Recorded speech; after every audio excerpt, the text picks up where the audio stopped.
What up? Today I thought I'd share with you guys a few tools that are not usually on your typical equipment list on how we take old historic B-roll that sometimes is not editable, and being able to use some of these tools to move that footage from, you know, an old 16 millimeter, all that different stuff, into real footage very quickly that can be used in films. Sitting in the basement for years. Where this whole video came from is recently somebody saw this piece of equipment in our office and they said, "Oh, that's cool. That's a neat little, you know, thing to show people you're a filmmaker." I said, that's not a prop. That's actually something we use for our job. So I'll start with that one.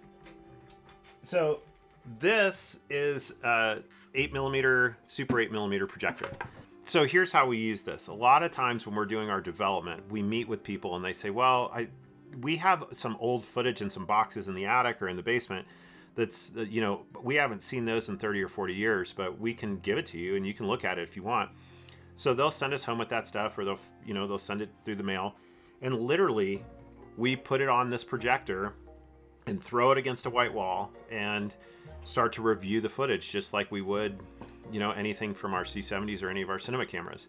Now, there's a couple things I'll tell you with that is we just set up the camera on top of this and film a white wall. And as far as the audience is concerned, they're so caught up in the footage, they don't know and that it was shot on a wall, and it's beautiful. It's in 4K, but it still has the grain, and this projector will give you that sound, so it's real. So we get a lot of B-roll footage for our movies off of this, for our history sections. Now, I'll just give you a couple tips. The best place to find one of these things is a thrift store, an antique store. Somebody dies, they donate this thing, and you'll find it in a thrift store for anywhere from $30 to $50. Just make sure everything works. You know, you don't know if it asks to go plug it in, make sure the bulb works, make sure that all the little knobs work, it's not busted up. And then if you can find one that's super 8mm and 8mm. So it's a film speed, and then play around with it.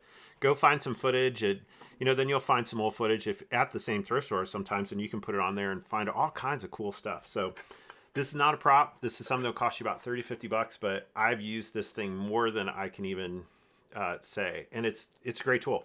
All right, so the next piece of equipment, you guessed it, is a VHS, and this one is super boutique. I found this one in my sister's basement, out of all places, and I said, can I have that? And she's like, yeah, I don't know what you want with it. And I was like, well, it's not only a VHS, but it's a DVD player. These are great for taking old DVDs or old VHS, and you can actually just offload the footage directly into your computer from one of these. So we have people send us videotapes and DVDs all the time, home videos that were put on DVDs or whatever. So this is a huge tool. This is also something that you can find at thrift stores or pawn shops, actually, is a great place to find these. I know this is like, we're talking blue collar filmmaking today. This is a good one. If you can find one that's VHS and DVD, this is great. And if you can find the remote, you've cashed out. Just make sure it's not beat up, and don't spend a ton of money on them, because they're not going to have a perfect picture, and you don't want it anyway. The more grainy it is and VHS-y is, it's nostalgia. It's good. So the next piece of gear is this video capture card bar. I think that's Elgato. Yeah, we've used these guys over the years to offload footage. Basically, you have the red, yellow, and white on the front of this thing. These three pieces right here. Plugs into there, goes directly into HDMI. It's got its own software. You hit record, you hit play, and it offloads to your computer. And there you have it. These two things can get you some really cool B-roll. Highly suggest it. All right, so there's two more things I want to show you. First is, this is a light panel. I don't even know what you call this thing. It's a light table, I think. This is a light that you use to be able to look at slides. Now, I don't have any 1x1 slides, but on a recent project, they had some slides like this that basically you put on top, and then it'll show you what the picture is. So I'll do some cutaways, but for all intents and purposes, this is one of the slides. I'll show you more of these. But this is a photographer that we were doing a documentary on, and he had a bunch of old slides like that he gave us. So the next piece of that is a loop, and there's a couple of them I'll show you. This is just a super old one. I think a friend gave me, who's a professional photographer. And then this one is just, so that you just put this over your eye and it allows you to look at the details of your photos. A good piece to have with that is one of these air blowers, because sometimes these have dust on them. And so when you find the slides you need, you kind of need them cleaned up. Let's talk about these slides. Now, let's say you find the slides and you're like, hey, I want to use those in my film, but I don't know how to get them from that little slide. Well, that's where the scanner comes in. So this is one that we've had for probably 5 or 6 years. So what we found is these scanners have gotten so good now that I can get a slide off here that works for a 4K film, no problem. I really don't need to upgrade a scanner all the time. You can find them used, don't buy them new. Just make sure they're in really good condition. If you find like a hobby photographer who used it 2 or 3 times and got bored, those are great. You can find those off eBay. If you find one that's been commercially used, it usually gets banged up. And the key is that the glass is in good condition.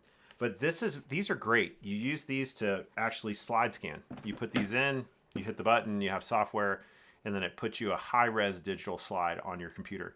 Now, what we've used for this is we've used slides like this for movie posters. We'll use it for documents that we can cut away to if it's something that was really important in the film.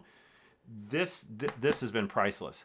I don't use it but maybe once every 2 years, but when I need it, and it can save you a lot of money. You can spend $100 on one of these things, or you can take all that stuff to a photochem store and it'll cost you $500 to have them do each one of these slides. This also works for photos. It works with slides. It works with documents, all that stuff. So if you can find one of these, pick it up. This one's an Epson V600 photo. I don't even know. You can do the research on which ones are good and when. So the last piece of gear is called this Unitech Thing. There's a bunch of different brands that make them. I would suggest not buying a super cheap one, but if it's what you can afford, it's what you can afford. But this is used, it has 3 different sides for 3 different types of hard drives. And they're hard drives that are like this. They're the 3x5, spinning discs that go inside your computer. And what you do is you just plug this into here, and then that goes to USB on your computer, and then you just drag and drop your files so you have them on your computer. So somebody recently gave us a computer, like a full desktop Apple computer from like 20 years ago, and said the footage is on there, but I can't get it to turn on. I know the footage is there though, because we did hook it up and we did see that the files were intact. So we opened it up, pulled those 3x5 discs out, used this thing, plugged them in. We're able to offload about, I think it was 500 gigabytes of footage that had never been seen and was really important to this documentary about a famous BMX star that we're doing a movie on. Somebody asked me recently, like, why don't you just hire somebody to do this? Why don't you hire somebody to go through your slides and to archive stuff and to pull stuff out? And to be honest with you, I just like it. I get to go through it and I get to look through their story unedited.